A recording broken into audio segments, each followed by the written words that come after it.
Simulations suck. I hated them, and tons of the students I work with now also hate them, and I totally understand that because they're just long, they look so overwhelming, I don't know, they're just so much harder than a multiple choice question. Multiple choice is just so easy. You got 4 options, you can just pick one.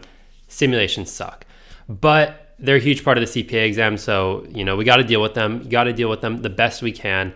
And so many of the students I work with note them as like their main pain point. So I've given a lot of advice on how to actually get better at simulations, and in today's video, I'm gonna let you know some of the things I tell my students when they have this issue. Unfortunately, there's no like quick fix where, you do this, you never have to do a simulation, you're gonna be great. Doesn't exist. You're gonna have to put in the work, you're gonna have to do simulations, but there are some things to keep in mind when you're trying to improve because it'll, hopefully help you improve a bit quicker. And yeah, right off the bat, I always tell them, just like keep doing them, like get over the fear of them, spend as much time with them as possible, because if you just see them as this horrible thing that you can never conquer, that's all it's going to be. But if you keep spending time with it and chipping away and getting better, like that's the path towards progress. I also say don't just use Becker, because a lot of students have done all the simulations, or a lot of them, and they've seen them all at this point and memorized them, and they're like, I can't learn anything new because I've done them all. Like I know the answers. I recommend looking into Ninja. I think Ninja's like $60 a month or something like that, and they have simulations.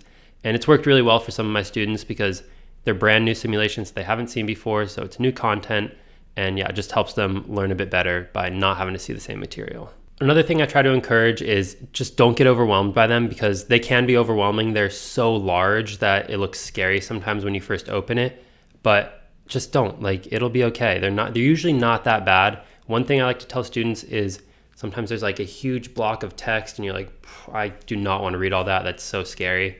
Skip to the end, read like the last sentence or two, because usually this is all like information, and then right here is the actual question they're asking. So sometimes it's easier to like see the question that's being asked and then go back and read all the information, because if you read the information and then read the question, it doesn't work as well. So read the question and then go back and get all the information.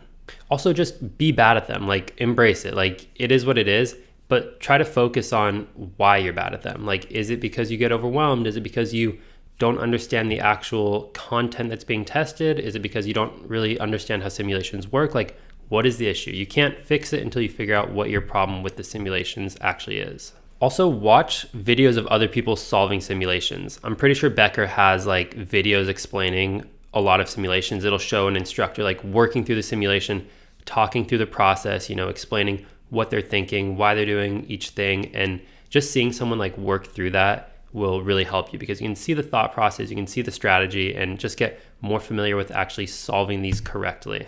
I also encourage students to debrief after doing simulations, and that's as simple as just writing about how it went.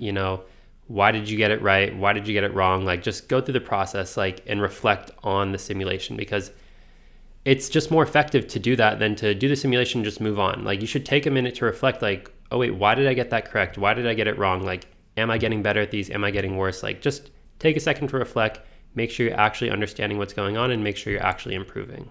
I do just want to say, don't like get burnt out on simulations. Like don't go so overboard that you just like burn yourself out, because I get it. Simulations are tough. Like I really did not like doing them, so I would do them as little as possible.